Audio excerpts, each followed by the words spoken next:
Hello students, welcome to my channel edition world. तो आज हम पढ़ेंगे प्रश्नावली 1A का क्वेश्चन नंबर 2। इसमें 3 पार्ट दिए गए हैं। पहले क्वेश्चन को पढ़ लेते हैं। पूर्णांकों के निम्नलिखित युग्मों के एचसीएफ और एलसीएम ज्ञात कीजिए तथा इसकी जांच कीजिए कि दो संख्याओं का गुणनफल बराबर एचसीएफ इंटू एलसीएम है। तो ये हमने एक फॉर्मूला पढ़ा था कि अगर दो पूर्णांक हमें दिए हुए हैं ए और बी, तो उनका जो गुणा होता है ए इंटू बी वो किसके बराबर होता है? उनके एलसीएम और एचसीएफ के गुणा के गुणनफल के बराबर होता है। तो इस क्वेश्चन में हमें 3 पार्ट दिए गए हैं। पहला पार्ट दिया है 26 और 91, सेकंड है 510 और 92 और थर्ड पार्ट दिया है 336 और 54। तो चलिए कर लेते हैं हम इसके पार्ट फर्स्ट को सॉल्व। 26 और 91। तो सबसे पहले क्या करेंगे, हम इनके गुणनखंड करेंगे। तो एक तरफ लिख लेते हैं हम 26 और एक तरफ लिख लेते हैं 91। इनके कर लेते हैं हम गुणनखंड। तो ये 2 से कट जाएगा, 2 एकम 2, 2 तिया 6। अब ये 13 से कटेगा क्योंकि ये अभाज्य संख्या है तो 13 से ही कटेगी। अब 91 किसी से कटेगा? 91 कटेगा हमारा 7 से। 7 एकम 7 और 7 तिया 21 और 13 से 13 एकम 13। ये होगा इसके गुणनखंड। तो इसके गुणनखंड के गुणनफलों के रूप में हम लिख लेते हैं। तो कैसे लिखेंगे? 26 बराबर 2 गुणा 13। ऐसे ही इसको भी लिख लेंगे। 91 बराबर 7 गुणा 13। ये हमने गुणनखंड के गुणनफल के रूप में इनको निरूपित कर दिया। अब इसके बाद हमारा क्वेश्चन में दिया गया है, पहला काम करना है कि हमें एचसीएफ और एलसीएम ज्ञात करना है। तो एचसीएफ ज्ञात करने के लिए हम क्या करते हैं कि जो उनके कॉमन फैक्टर होते हैं, कॉमन गुणनखंड होते हैं, उनकी सबसे छोटी घात लेते हैं, हम उनका गुणनफल कर देते हैं। तो इसमें कॉमन गुणनखंड क्या है? केवल 13। और इसकी घात भी हमें पता है कितनी है? 1। तो हम एचसीएफ निकालेंगे। एचसीएफ बराबर 13 की घात 1 बराबर 13। ये हमारा एचसीएफ आ गया। इसी तरह जब हम एलसीएम निकालते हैं, एलसीएम में क्या करते हैं कि उनके जितने भी गुणनखंड हैं उनकी सबसे बड़ी घात का गुणनफल कर देते हैं। तो इनके सबसे बड़ी घात क्या है? 13 की सबसे बड़ी घात क्या है? 1 गुणा 2 की सबसे बड़ी घात क्या है? 1। और 7 की सबसे बड़ी घात क्या है? 1। अब ये वाले 13 को दोबारा क्यों नहीं लिखा? क्योंकि दोनों में एक एक ही घात है और ये कॉमन है, तो ये हम एक ही बार लिखेंगे। अब इनका जब हम गुणा करेंगे तो ये आ जाएगा हमारा 182। 182 ये आ गया हमारा एलसीएम। अब आगे क्वेश्चन में दिया है कि इनकी जांच करनी है कि दोनों संख्याओं का गुणनफल इनके एचसीएफ और एलसीएम के गुणनफल के बराबर होना चाहिए। तो करते हैं इसको आगे सॉल्व। तो हम यहाँ लिख लेंगे जांच।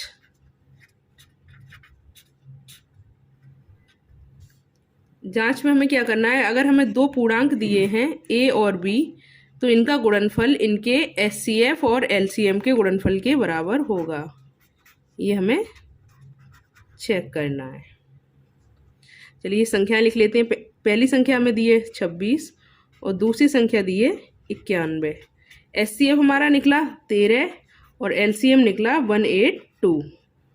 अब क्या करेंगे, हम 26 और 91 का गुणा करके देखेंगे कितना आएगा। तो 26 और 91 का हमारा गुणा आएगा 2366। आप गुणा करके देख लेना। एक बार गुणा करके दिखा देते हैं। 91 में अगर हम 26 का गुणा करेंगे, 6 एकम 6 और 6 9 54, 2 एकम 2, 2 नेम 18। इनको ऐड कर लेते हैं। 6 4 और 2 6, 8 और 5 13 और एक हासिल आ गया, हासिल एक इसमें जुड़ जाएगा तो 2, 2366। यही हमारा आया है बराबर 13 का। जब इसमें गुणा करेंगे तो ये भी इतना ही आएगा, 2366। यही हमें चेक करना था कि इन दोनों संख्याओं का जो गुणा है वो हमारे एचसीएफ और एलसीएम के गुणा के बराबर आ जाए। तो ये हो गया इसके पार्ट फर्स्ट का सॉल्यूशन। अब करते हैं सेकंड पार्ट। 510 और 92। तो सबसे पहला काम क्या करेंगे, इनके गुणनखंड कर लेंगे। तो 510 के गुणनखंड एक साइड करते हैं और एक साइड करेंगे हम 92 के गुणनखंड। कर लेते हैं इसको सॉल्व।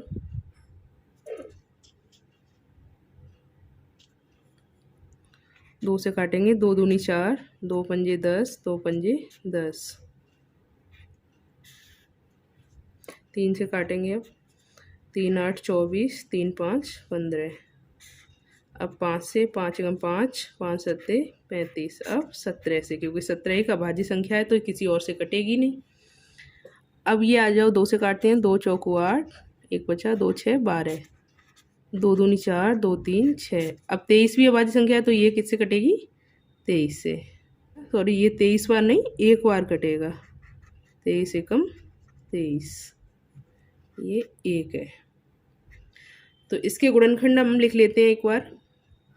510 बराबर 2 गुणा 3 गुणा 5 गुणा 17। ऐसे ही 92 के भी गुणनखंड लिख लेते हैं। 2 गुणा 2 गुणा 23। हमने गुणनखंड तो लिख लिए, इसके बाद हम एलसीएम और एचसीएफ को निकाल लेते हैं। तो एचसीएफ निकालेंगे पहले। एचसीएफ क्या था हमारा? इनकी जो कॉमन गुणनखंड होते हैं, कॉमन फैक्टर होते हैं, उनकी सबसे छोटी घात का गुणनफल करते हैं। तो कॉमन क्या क्या है हमारा यहाँ पे? कॉमन है हमारा केवल 2, और तो कुछ कॉमन है ही नहीं। तो एचसीएफ हम निकालेंगे, इसमें क्या आ जाएगा? 2 कॉमन है, तो जो उभयनिष्ठ गुणनखंड होते हैं या कॉमन गुणनखंड होते हैं उनकी सबसे छोटी घात का गुणनफल होता है। तो उभयनिष्ठ में, कॉमन में केवल 2 है, तो 2 की घात 1 बराबर 2। ये आ गया हमारा एचसीएफ। इसी तरह जब हम एलसीएम की बात करेंगे, इनको हम एक तरह से और लिख सकते हैं। ये लिख सकते हैं 2 गुणा 3 गुणा 5 गुणा 17। और इसको क्या लिख सकते हैं? क्योंकि 2 2 बार आया है तो 2 की घात 2 गुणा 23। ठीक।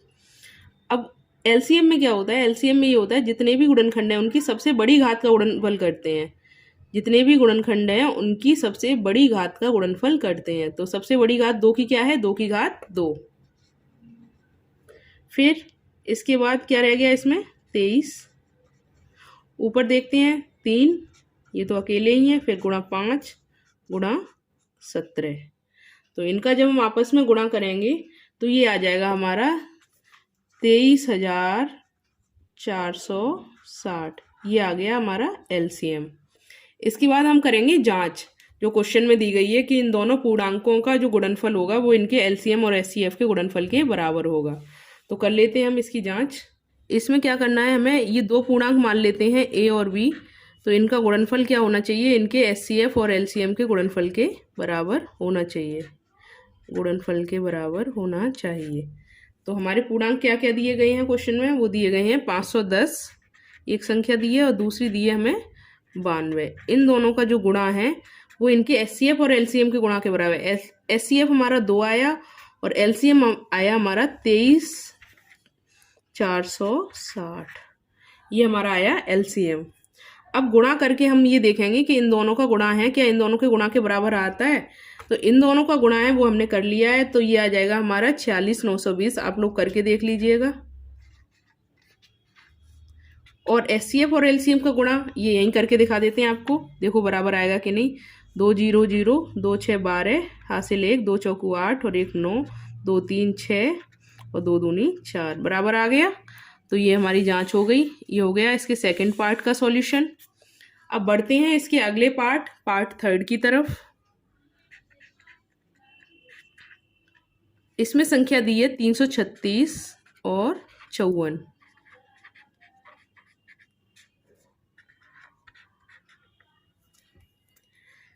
तो सबसे पहला काम क्या करेंगे? इनके फैक्टर करेंगे। तो 336 के गुणनखंड करते हैं, ऐसे लिख लेते हैं, और एक तरफ लिख लेते हैं हम 54 को। तो कर लेते हैं इसके गुणनखंड। 2 से काटते हैं। 2 एकम 2, 2 6 12, 2 8 16। इसके बाद फिर 2 से काटते हैं। 2 8 16, 2 चौकू 8, 2 चौकू 8, 2 दूनी 4, 2 दूनी 4, 2 एकम 2, फिर 3 से, 3 7 21, 7 एकम 7, कट गया ये। इसके बाद 54 को भी काटते हैं, गुणनखंड करते हैं इसके। 2 दूनी 4, 1 बचा, 2 7 14, फिर 3 से, 3 9 27, 3 तिया 9, 3 एकम 3। ये इसके गुणनखंड हो गए। अब एक बार इनको फैक्टर के गुणनफल के रूप में लिख लेते हैं।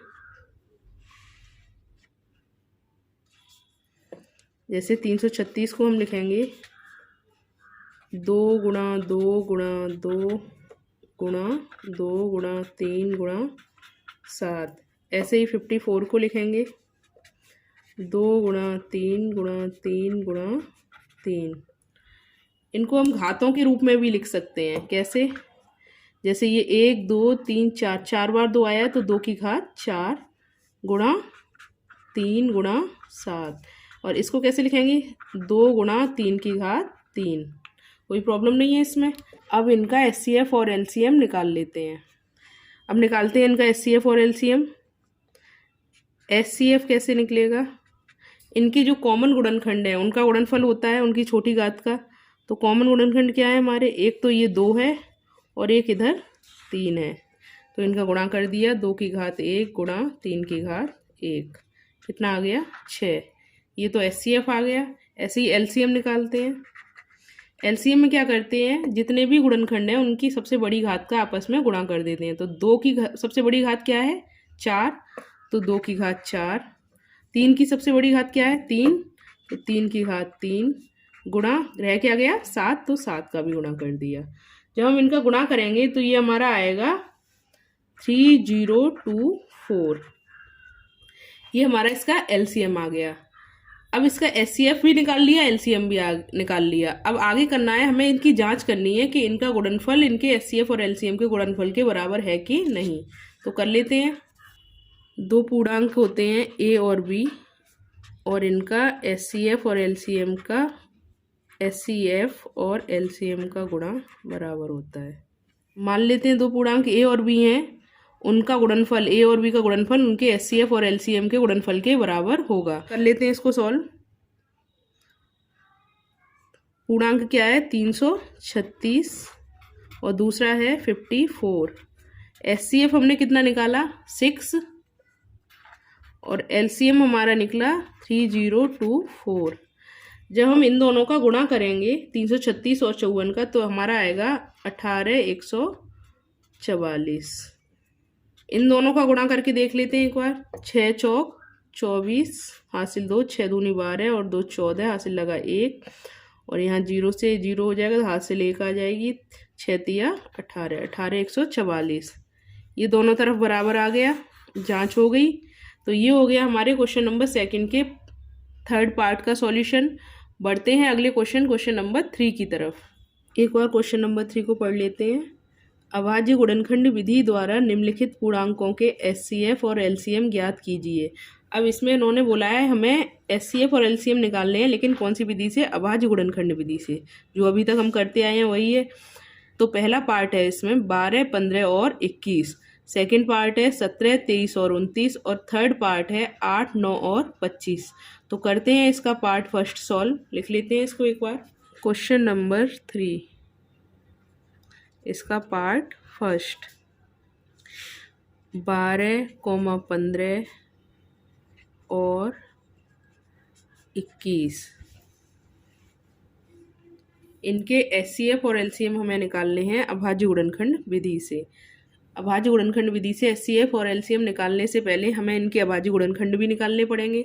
तो इनको लिख लेते हैं ऐसे। 12, यहाँ 15 और ये 21।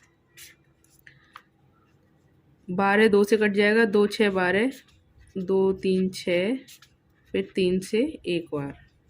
15 2 से कटेगा नहीं, तो 3 से काटते हैं। 3 5 15, 5 1 5, और ये 21 भी 2 से नहीं कटेगा, ये भी 3 से ही कटेगा। 3 7 21, 7 एकम 7।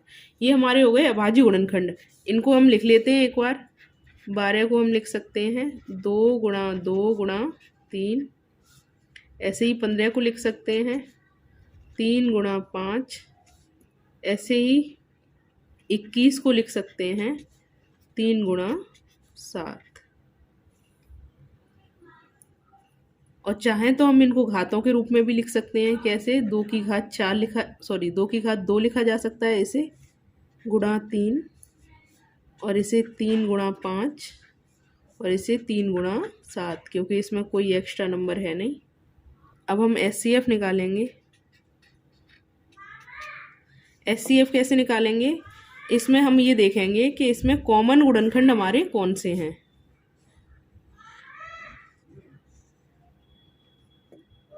तो इसको हम लिख लेंगे 3, 3 ये कॉमन है। ऐसे ही एलसीएम निकालेंगे।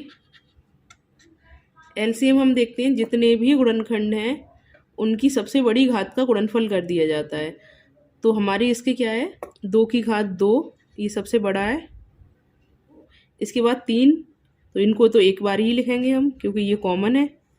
और इसके बाद गुणा 5 गुणा 7, जब इनका गुणा करके लिखेंगे तो ये आ जाएगा हमारा 2 दूनी 4 तिया 12 पंजे 60 और 60 गुणा 7 और ये हो गया हमारा 6 सत्ते 42 और 0 420। ये हो गया हमारा क्वेश्चन नंबर 3 के पार्ट फर्स्ट का सॉल्यूशन। तो बढ़ते हैं अगले पार्ट की तरफ। 17, 23 और 29।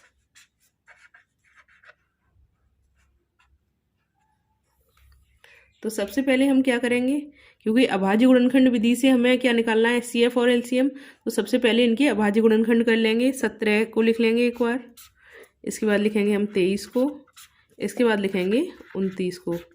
अब एक चीज़ देखते हैं हम कि ये 17 है या 23 है या 29 है, ये तीनों ही हमारे अभाज्य संख्याएं हैं।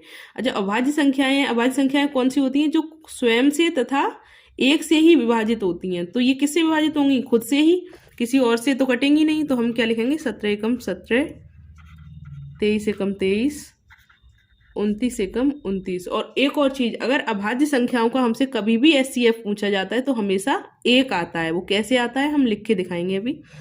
जैसे हम 17 को लिखते हैं, क्या लिखेंगे 17, 23 को क्या लिखेंगे हम 23 और 29 को लिखेंगे 29। अब ये किसके गुणनफल के रूप में तो लिखी नहीं है, तो एक और हमारे पास एक संख्या है, हम क्या लिख सकते हैं, इनको गुणा 1 लिख सकते हैं। कुछ नहीं है तो गुणा 1 कर दें, कोई अंतर तो पड़ेगा नहीं, क्योंकि हमें एचसीएफ निकालना भी है। अब एचसीएफ निकालने के लिए हम क्या करते हैं, एचसीएफ निकालने के लिए हम इनको कॉमन देखते हैं। कॉमन क्या है, इसमें 1 आ रहा है। अगर हम इसको नहीं लिखते तो हमें 1 दिखता नहीं, पता तो है हमें कि एचसीएफ बन ही आएगा, लेकिन लिखना इसलिए जरूरी होता है, जब हमें लिखा हुआ है तो हमें दिखाई दे रहा है कि 1 इसमें कॉमन आ रहा है। तो एचसीएफ हमारा क्या हो गया, 1 हो गया। अब एलसीएम तो हमारा कुछ होता ही नहीं है, सीधे सीधे जितनी भी हमारे गुणनखंड हैं उनकी सबसे बड़ी घातों का गुणनफल आपस में कर दिया जाता है। तो क्या है हमारा 17 गुणा 23 गुणा 29। जब इनका आपस में हम गुणा करेंगे तो ये हमारा आ जाएगा 11,339। आप लोग गुणा करके देख लीजिएगा।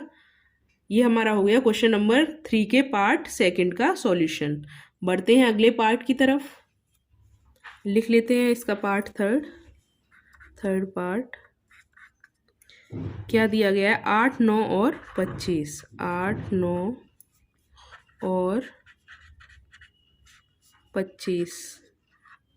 तो अभाज्य गुणनखंड हम इनके निकाल लेते हैं। तो इनको लिखते हैं, 8 को लिखते हैं पहले, फिर 9 और उसके बाद 25।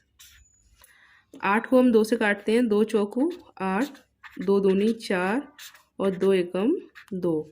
ऐसे ही 9 को किससे काटेंगे, 2 से तो कटेगा नहीं, तो 3 से काटेंगे, 3 तिया 9, 3 एकम 3। इसके बाद 25, 25 ना 2 से कटेगा ना 3 से कटेगा, ये कटेगा 5 से। 5, 5, 25, 5 एकम 5। ये इनके अभाज्य गुणनखंड निकल आए। अब इनको अभाज्य गुणनखंड के गुणनफल के रूप में लिख लेते हैं। 8 को हम लिख सकते हैं 2 गुणा 2 गुणा 2। ऐसे ही 9 को लिखा जा सकता है 3 गुणा 3। इसके अलावा 25 को भी हम लिख सकते हैं 5 × 5। ये इनके अभाज्य गुणनखंड के गुणनफल के रूप में लिख दिया गया। अब ये जैसे दिया गया है हमारा 2 गुणा 2 गुणा 2, इसको हम कैसे लिख सकते हैं, 2 की घात 3। ऐसे ही इसको लिख सकते हैं 3 की घात 2 और इसको लिख सकते हैं 5 की घात 2, क्योंकि 5 2 बार है। तो सबसे पहले हम एचसीएफ निकालते हैं। एचसीएफ देखते हैं इसमें कॉमन क्या है। जब कॉमन कुछ भी नहीं है तो हम किसको कॉमन मान लेते हैं, हम मान लेते हैं सब में 1 का गुणा हो रहा है। तो कॉमन क्या है हमारा 1, तो एचसीएफ हमारा आ गया 1। इसके अलावा जब हम एलसीएम निकालते हैं तो एलसीएम में तो हमारा सीधा सा फंडा होता है कि जितने भी अभाज्य गुणनखंड हमारे दिए गए हैं, जितने भी गुणनखंड दिए गए हैं उनके सबसे बड़ी घात का आपस में गुणा कर दो। तो हमारे कितने दिए गए, 2 की घात 3 गुणा 3 की घात 2 गुणा 5 की घात 2। इनको कैसे लिख सकते हैं हम? 2 गुणा 2 गुणा 2 गुणा 3 गुणा 3 गुणा 5 गुणा 5। ये गुणा हमने कैसे किया? सबसे पहले इस 5 का इसमें गुणा कर दिया, 5 दूनी 10। जब भी इस तरह के हमें 5 और 2 का कॉम्बिनेशन हो तो कोशिश करो कि 5 और 2 का गुणा पहले कर लो। 5 दूनी 10, 10 दूनी 20, दूनी 40 हमने लिख लिया। हमारे पास क्या बचा? 3 गुणा 3 और एक 5 बचा, उसको लिख लिया। अब इस 40 की जगह हम 4 को सोचते हैं, 0 को हम बाद में लिख लेंगे। तो 4 पंजे 20 और 20 तिया 60 तिया 180, सीधे से हो गया और एक 0 लगा दिया। इसके अलावा चाहते तो हम डायरेक्ट इसमें भी कर सकते थे, 4 तिया 12 और 12 तिया 36, और फिर 36 को हम 5 में गुणा करके देख लेते हैं। लेकिन हमारे पास इजी क्या है? 5 का गुणा। तो 5 में हमने किया और उसके बाद हमारा आंसर आ गया 1800। तो ये हो गया हमारा क्वेश्चन नंबर 3 के सभी पार्ट्स का सॉल्यूशन। बढ़ते हैं अगले क्वेश्चन नंबर 4 की तरफ। पढ़ लेते हैं हम क्वेश्चन नंबर 4।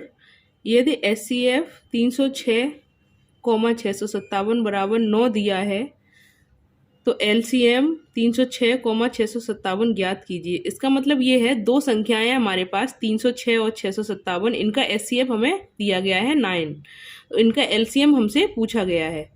तो करते हैं इसको सॉल्व। क्वेश्चन नंबर 4, इसमें हमें दिया है HCF ऑफ 306,657 कितना दिया है?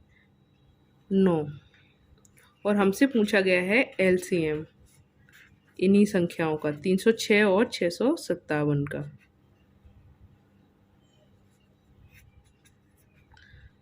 तो दो संख्याएं हैं हमारे पास, इनका HCF है और LCM हमसे पूछा गया है। तो इसके लिए हमारे पास एक फॉर्मूला है, A इंटू B बराबर HCF इंटू LCM, या इसको बोल सकते हैं, ऐसे भी लिख सकते हैं, पहली संख्या गुणा दूसरी संख्या बराबर इन संख्याओं का HCF गुणा LCM। तो हम लिख लेते हैं, देख लेते हैं, एक संख्या A है उसको हम लिख लेते हैं 306 गुणा दूसरी संख्या हमारे पास B है, इसको लिख लेते हैं 657। HCF हमें कितना दिया है? 9, और LCM हमसे पूछा गया है। तो हम एक काम ऐसा करते हैं, LCM को इधर लेके आते हैं, LCM, और ये वाली संख्या है हमारी, इसको इधर लेके जाते हैं, 306 गुणा 657, और जो 9 का गुणा हो रहा था LCM में, और तो दूसरी साइड जाएगा तो इसका भाग लग जाएगा, तो 9 नीचे लिख दिया हमने। अब 9 से इसको काटते हैं, 9 तिया 27, 3 बचे, 9 चौक 36 बराबर हमारे पास आ गया 34 गुणा 657। अब इनका गुणा करेंगे हम जब आपस में, तो ये हमारा आ जाएगा 22,338। आप लोग गुणा करके देख लीजिएगा, ये आ गया हमारा LCM इसका। तो ये हो गया हमारा क्वेश्चन नंबर 4 का सॉल्यूशन। तो इसी क्वेश्चन के साथ हम करते हैं अपनी वीडियो को समाप्त। हम मिलेंगे अब एक नई वीडियो में नए क्वेश्चंस के साथ। तब तक के लिए आपको हमारी वीडियो कैसी लगी ये हमें कमेंट करके बताएं। अगर अच्छी लगी हो तो उसे लाइक करें, हमारे चैनल को सब्सक्राइब कर वीडियो को ज़्यादा से ज़्यादा अपने दोस्तों के साथ शेयर करें।